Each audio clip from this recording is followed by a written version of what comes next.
Okay, put the sound in. I will reload my and hope that I'm not freezing up this week.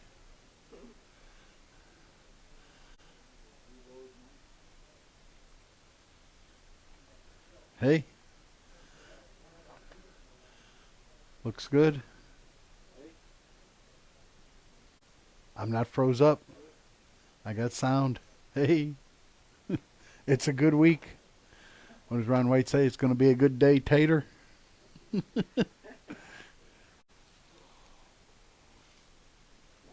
All right.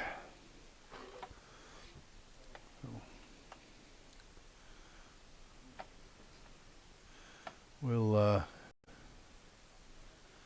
nobody's joining us today. Usually we give, usually there's a number up there that tells me how many people are watching.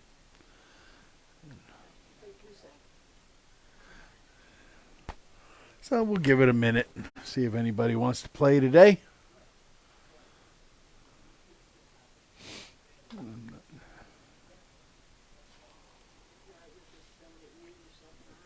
Yeah, we'll start. People can catch it later. Some people tune in later. So, well, okay. So, if you're watching this later, oh, we got one. Somebody joined us. So, welcome to the T350 show, whoever you are. And so we're getting close to Christmas. We will not be here next week. We are closed between Christmas and New Year's, with Christmas and New Year's falling on the weekends. We're taking Monday and Tuesday off for Christmas, and then we're taking Thursday and Friday off for New Year's. Everybody's taking a vacation day on Wednesday, so we are shutting the shop down for the week. So I got some things around the house I'm going to get done, finish up the remodel of the living room, and then maybe get out and do a little rabbit hunting or something with Steve, or a little squirrel hunting. Maybe, I don't know. I got my deer, so we'll go out and hunt some small game. So we won't have a regular show next week. I think they're going to have some kind of video or something is going to get posted. I'm not sure. Andy was talking about some kind of video or something, but we'll see what they come up with for that for next week. But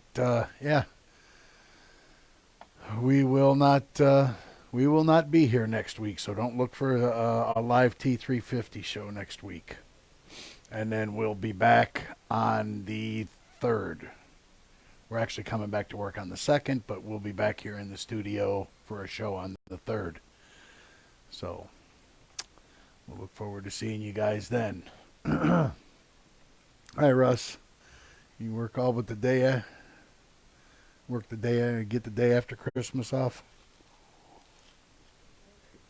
I got a little bit of a sore throat, so drinking some water. I'm trying to keep my voice. Just been a constant barrage of sickness. Everybody in the whole shop and in and out. So, we're looking at magazines this week. We're going to talk, excuse me, a little bit about magazines.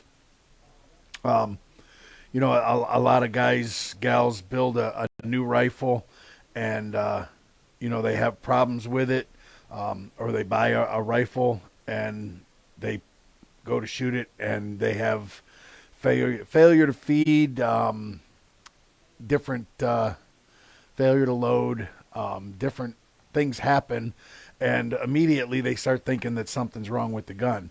And a lot of times it can come down to a magazine issue.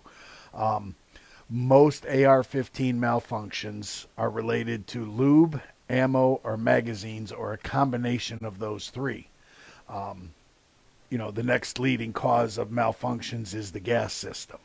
But the three leading causes are lubrication, ammo, and or magazines, or a combination of those three. So yeah, Levi Magpul, right? The Magpul P mags are proven great magazines, but it does depend on the situation, and we'll talk a little bit more about that in a bit here. But so there's a few things to check with your magazines. If you're like, okay, so magazines can get dirty, right? They can get stuff down in them. They're not a sealed system. Dirt, debris, different things can get in there, especially on metal magazines. If you're running and gunning on a training course and an outdoor training course like a gravel pit or something like that, where you're doing some three gunning or something like that, and you're doing quick reloads, right? You're running, you're you're shooting and you're dropping magazines and reloading, and those magazines hit the ground. You can step on them, right? Especially with metal magazines or plastic magazine. You step on them, you could damage them. They get full of gravel, dirt, different things, which can cause them to malfunction. So, you want to inspect your magazines regular, but right off the bat, some of the things you want to check for. So, an AR-15 is designed to load in a bolt open condition. Okay, so on the last magazine, the last round is fired, the bolt holds in a back position, you drop the magazine out, and you load the next magazine. Now it should seat just that easily, right? It should pop in, minimal effort, it's locked in place. It should also fall out just as easily, okay? So in and out, okay? In, out. A magazine should perform that way every time. Any magazine you got, you want to make sure before you use it that it loads, and it falls out, okay? And I got several different brands of magazines here. I've got a CMMG. I've got the Polymer P-Mag. This is a Duramag, which is the same company as CMMG is Duramag. Duramag makes CMMG mags. And a Men 2 magazine. So all of them work real good in that regards.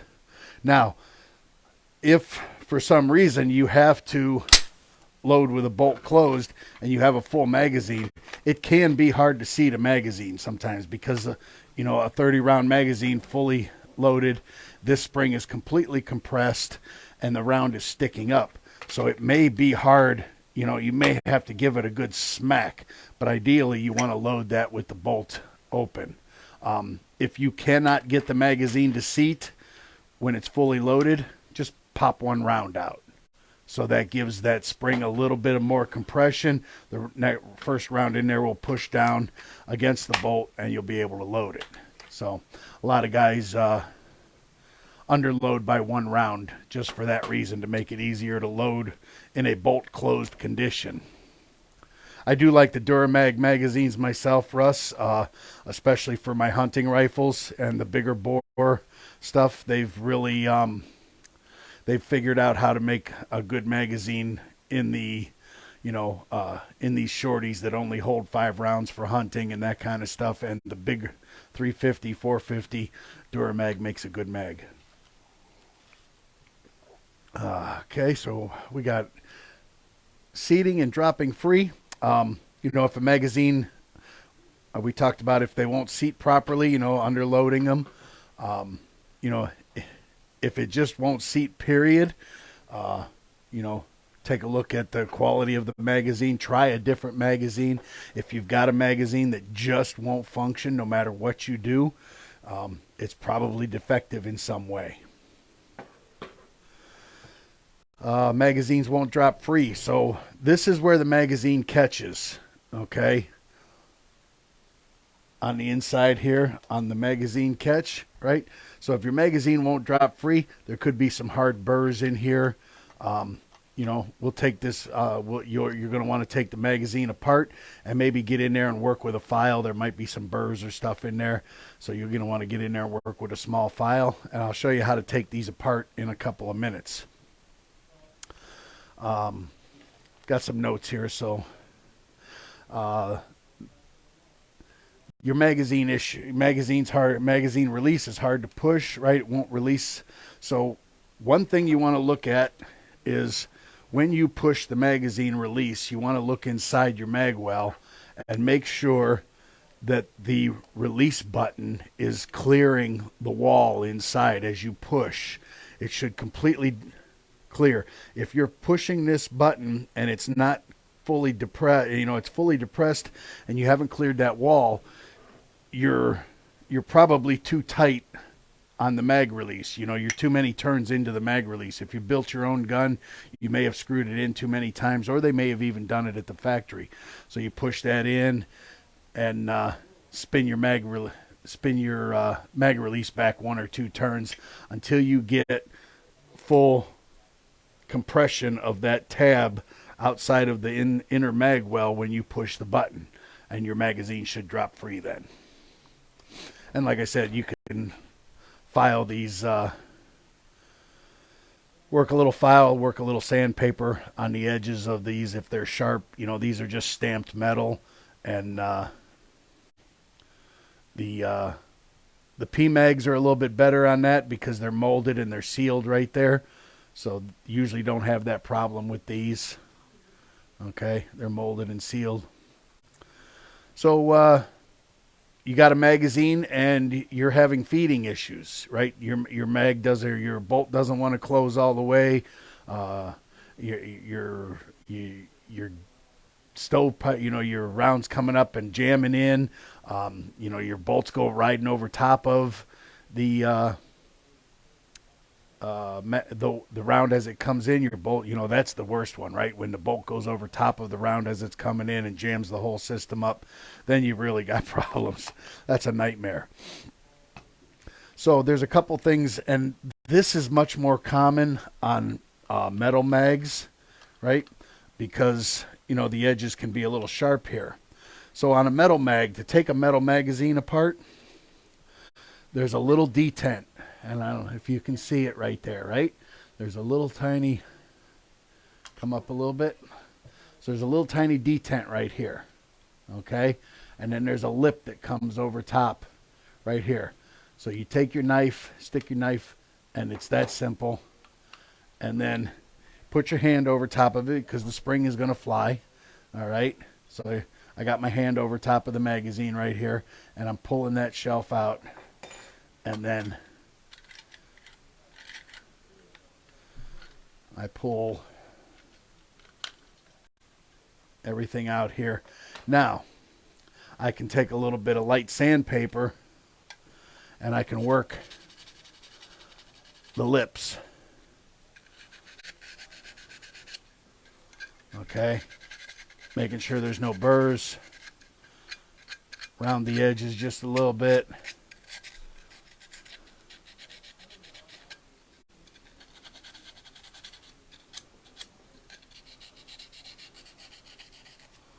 Okay, and I'm going to make them nice and smooth. Now there's no burrs there. I'm not cutting my finger on anything. There's no sharpness to it. That's pretty good. All right, so that's going to help that round slide out of there easier. And you can tell when you need to do that a lot of times by looking at the round that comes out of there. It's going to have deep scratches, deep, straight, long scratches as it's pulling out of the magazine. It's going to leave scratches, and you're going to end up with little shavings of brass all over the place. So, good telltale sign.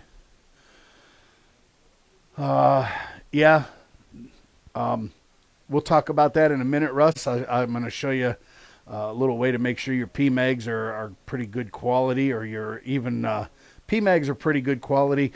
Some of the cheaper plastic off-brand stuff you got to watch a little bit, especially the stuff that's made over there in that country that rhymes with China.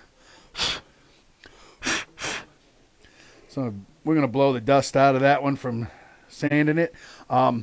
you want to clean, right? You got to, while you got this thing apart, we're going to want to clean it, right? Especially if you've been running and gunning with it, dropping it out of your gun, letting it slide around on the floor and at the range. So, you take a brush, get all your debris out of there. Okay.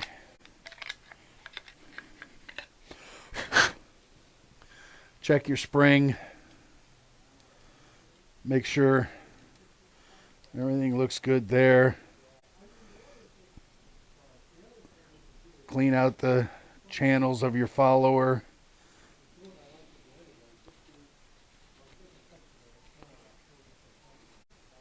Now, you don't want to oil anything inside of a magazine. They don't need to be oiled and lubed like your gun does. Everything should work fine without oil and lube. You do, the more lube and oil you have in there, the more it has a chance to catch and collect dust and debris and that kind of stuff, and it's going to get gummed up. So we're going to slide this now back together. The spring can, if you need to replace a spring, the springs pop out just that easily, and then to pop them back in, they just snap in that easily. You'll see the difference in the ends here, right? See, there's a bar that, faces in, no bar on this end. This is the end that goes into the follower, and it literally just snaps in place like that. And you're going to drop that in place, compress your spring,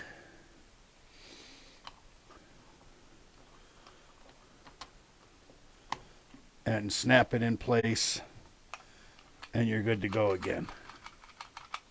Okay? Same thing here with, this is a 350 mag. Right? Same thing. You just got to lift. Keep your hand over the spring so the spring doesn't fly out on you.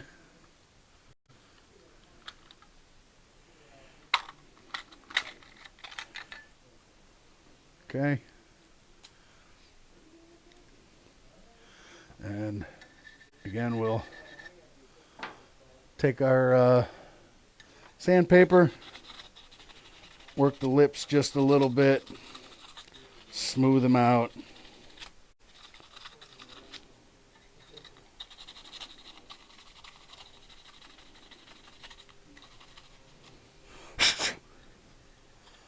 Nice and smooth, no sharp edges, nothing to catch on. Now, I'm going to clean this one a little bit better because I had this one out hunting with me, and I did end up in the creek one day. I fell trying to cross the creek and grabbed a hold of a branch, and the branch was dead, and it deposited me in the creek. So I'm going to make sure that all the debris is removed. I got a little mud on it. I'm going to check my spring.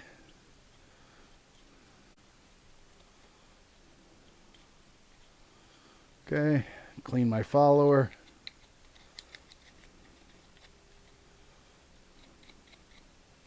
All the while checking for damage, cracks, anything that might cause issues down the road.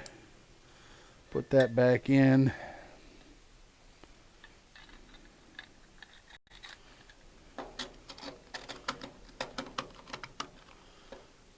And then put the whole thing back together. Okay? And ready to go. Now, the P-mags, the polymer mags, are just a little different. Usually, there's a button. And you can see on this one, they've designed their button in a number 2 for a Men 2. And this one is just a straight button. So all you got to do is push that button.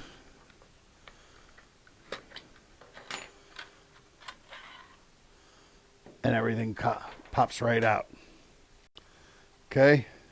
So we don't really need to file or sand anything on the plastic. They're usually not, you're not going to have too much problem there. We are going to clean them, right, just like we would.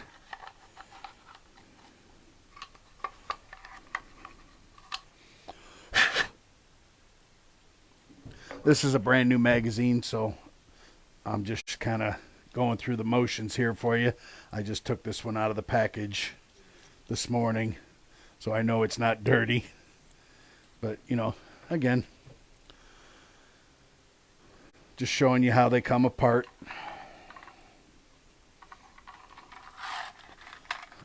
This goes back in.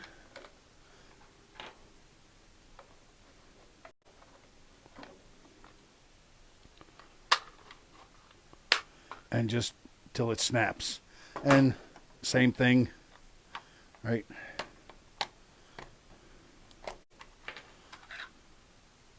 Again, another brand new magazine, so I don't need to clean this one. But that's how easily these plastic mags come apart. And they have a floor plate in them. And then you just...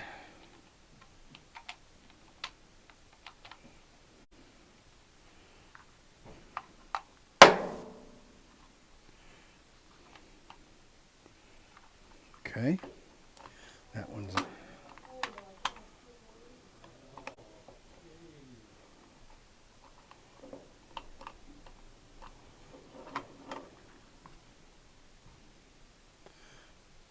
And we're gonna... There we go. Popped it back in place. Now the old USGI mags, the old steel ones with the black inserts in them, they took them out of service. They were really problematic. The followers were not anti-tilt. You could push down on the front of it and the back would stay up and the front would go way down. You want to, you want something with anti-tilt followers. And what that means is that when you push on this side, see, when you push on one side, the whole thing goes down. It doesn't, you're not pushing on this end and this end's going down and this end's staying up. You're not pushing on, right? When you push anywhere on this thing, the whole follower moves up and down. And that's what they mean by anti-tilt. Okay? And what that does is it keeps all the rounds coming up evenly, right? There's not, the front end isn't coming up, the back end's not getting stuck down. So you want anti-tilt followers.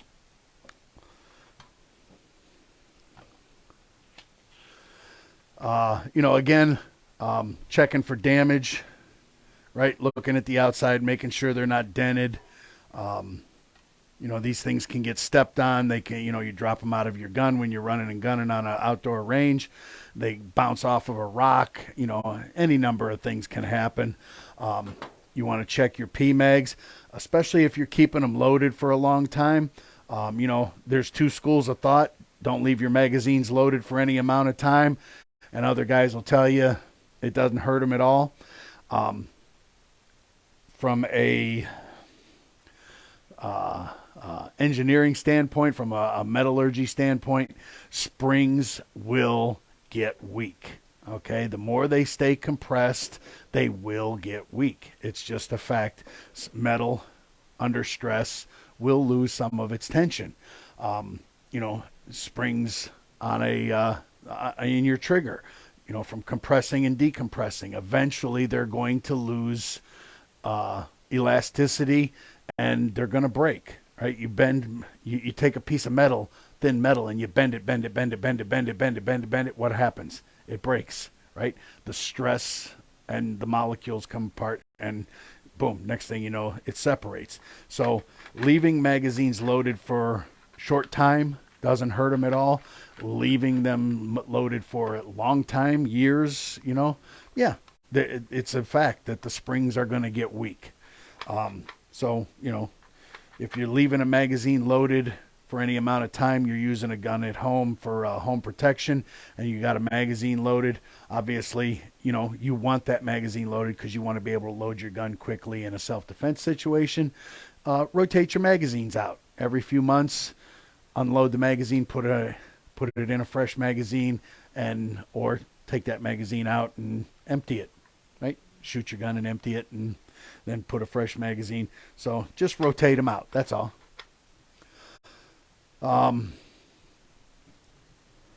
We talked about dirty magazines. We talked about damaged magazines. And if you have a magazine that just no matter what you do to it, it's not working right. It doesn't. On the P mags, on the plastic mags here, right? They are seamed front and back, right? The two halves are seamed together.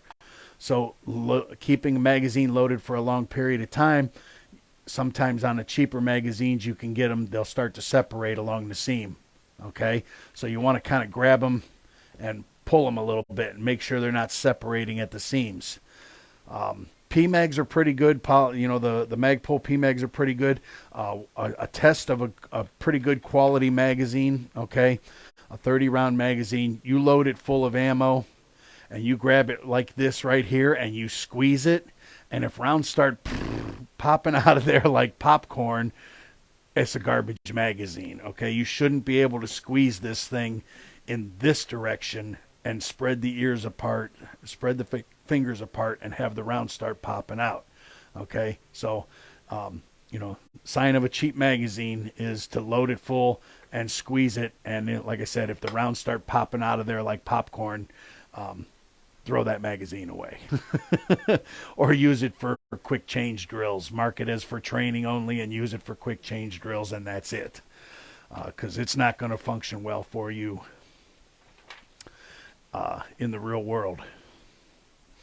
And then the last thing, obviously, if you've tried, that's one of the first things I do when I'm having issues, right? Try a different magazine. Okay, if it fixes the issue, then I know I got an issue with my magazine. If it doesn't fix the issue, and let's try one more, let's try a third magazine just to make sure.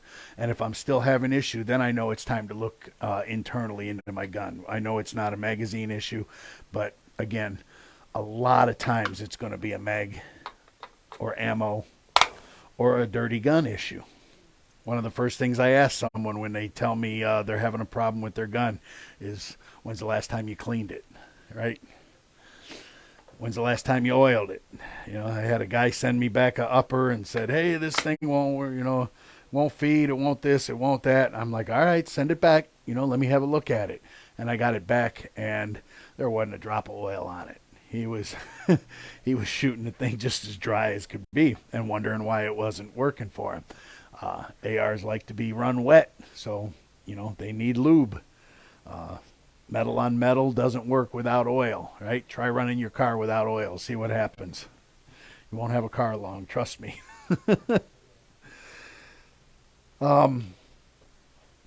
Keeping a good supply of mags. And if you find something you like that works well for you and works well in your gun, buy that magazine. I like, Russ and I talked about CMMG and Duramags for the short round stuff, 5 and 10 round magazines. For hunting rifles, we're only allowed to have three bullets in our gun here in Ohio. So a 5-round magazine is what I use for hunting, and I put 3 rounds in it, and they work really well for me. I've had 0 issues with loading from CMMGs or Duramags.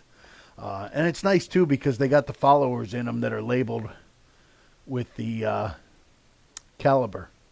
And even the CMMGs, they stamp the caliber right in the steel here. And most of them are labeled in some fashion or another of what the caliber is, right? Both of these are 5.56 by 45. It's got a little stamping right in it. This is from ASC Ammo Surplus Company, but it's a CMMG. It's a Duramag. It's obvious, but this one's not stamped on the outside what it is, but the follower is stamped 6.5, right? And it's, in my mind, it should say Grendel, right? I mean, it's obviously not a 6.5 Creedmoor, So it's a 6.5 Grendel for sure. But maybe get your buddy to laser it or something. If you know somebody that's got a laser, they can laser the caliber on it. You want a band on it at a minimum, right? It tells you what the caliber is. You don't want to mix up your calibers. Keeping track of your magazines, knowing what goes with what gun. You don't want to accidentally load. Yeah, I'm not freezing up over here, Jim. Last week I was freezing up like crazy, but I'm not freezing up this week, so it's not me. All right. Did I miss anybody's questions or?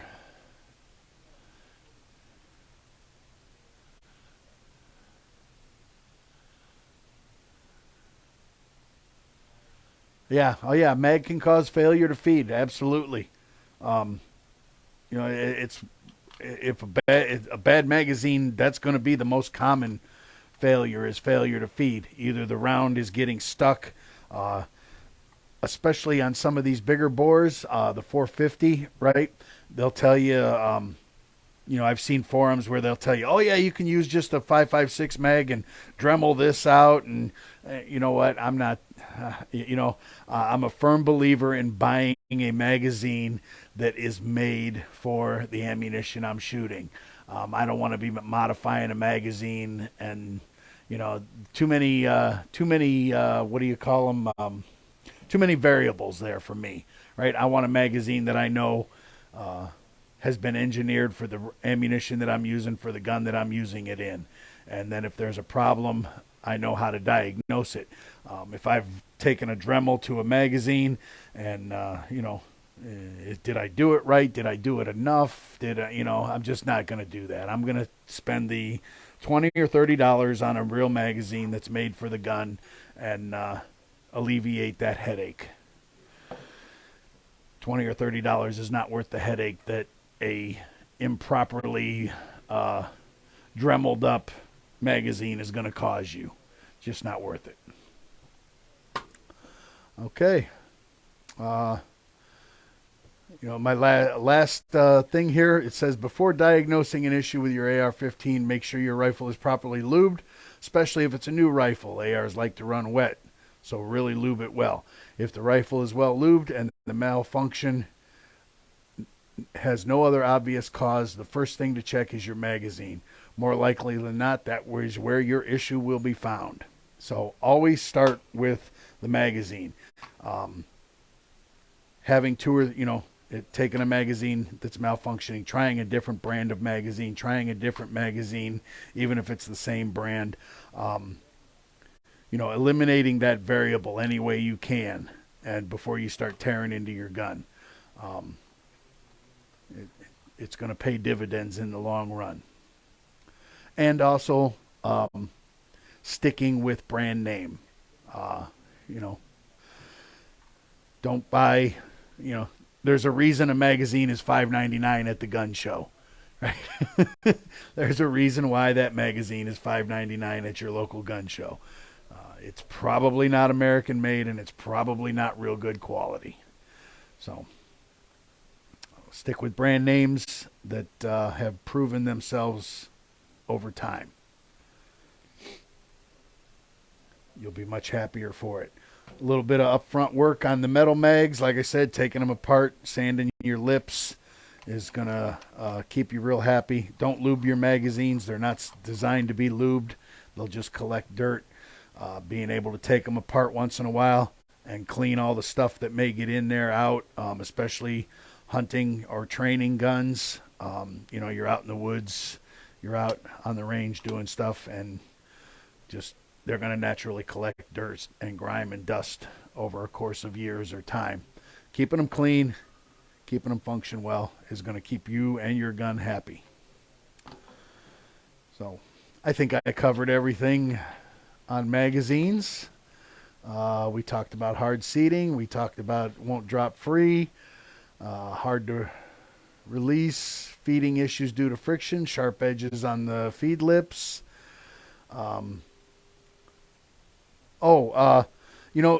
a lot of guys will use they'll put extra power springs in here sometimes. If you're getting magazines from somebody and they're causing an issue, check to make sure that the magazine springs are the right magazine. If they're too stiff, right, if it's really hard to load, they may be pushing up on the ammunition so hard into the feed lips that it's dragging, right, and your gun doesn't want to load properly because it's dragging. You'll see that a lot, especially on the metal. Like I said, with the brass shavings, you're going to end up with brass shavings in your gun, in your magazine, and you're going to look at your cases and you're going to see that they have scratches where it's peeling the brass off of them. So stick with the spring that's in there from the factory. It should serve you just fine. I really don't see a need for extra power springs. I've never had a need to put stronger powered springs in a magazine. Improper dimensions or constructions usually comes back to where they were made and the price, right? Again, a $5.99 magazine is $5.99 for a reason. Damage, we talked about damage, making sure your magazines aren't damaged, stepped on, bounced off of rocks. And then, obviously, getting back to your rifle. If you've eliminated all possible variables with the magazine, then it's time to start looking at troubleshooting the internals. And then, you're looking at gas systems. You're looking at your bolt carrier group. One thing we found last year, we were working on a 450 for a friend, and it was jamming every time. Every single time.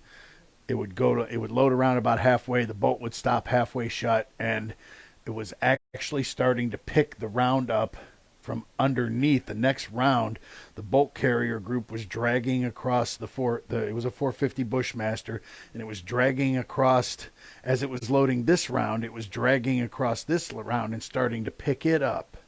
So it was coming up into the feed ramps as this one was trying to feed in, and it was jamming the gun. Now we couldn't see that happening. All we saw was a jammed gun. So what we did was we actually sat right in here and we took the gun, and I had another guy take cell phone video while I was as it was loading, right? And then we played the video back in slow motion, and we actually watched what was happening on the video, and we could see that round picking up and coming up from underneath, and the bolt jamming, and the round actually went up into the chamber and came back down. So we knew it wasn't the round going in to the chamber that was jamming, because that bullet was free. That case was free. It could slide back and forth. It was the round underneath that was jamming the gun. So what we did was we took the bolt carrier group out, and we rounded the edges of the bolt face off a little bit so they weren't dragging across the case on the next round underneath, and it solved all the issues. So, a little cell phone video and a little slow motion replay, right? Valuable tool. Valuable tool. Okay. So, let me see. I didn't miss anybody, right?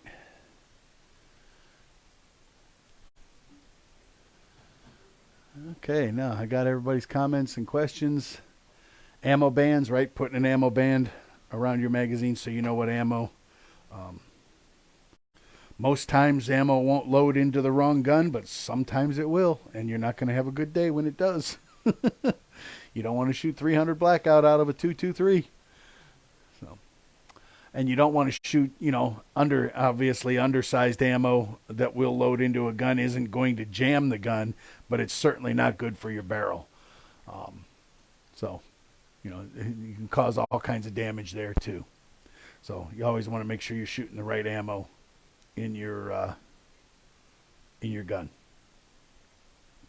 So thanks everybody for joining me. That's magazines. Again, we will not be here next week. We're off for Christmas, and then we'll be back on the 3rd, and we'll see you then. We will have a video of some kind, I think, next week. I think Andy said he was going to do something, just a Merry Christmas video or something. So join me in 2 weeks. And until then, I hope you all have a great Christmas. Enjoy the time with your family and your friends. Don't eat too much, right? I never do.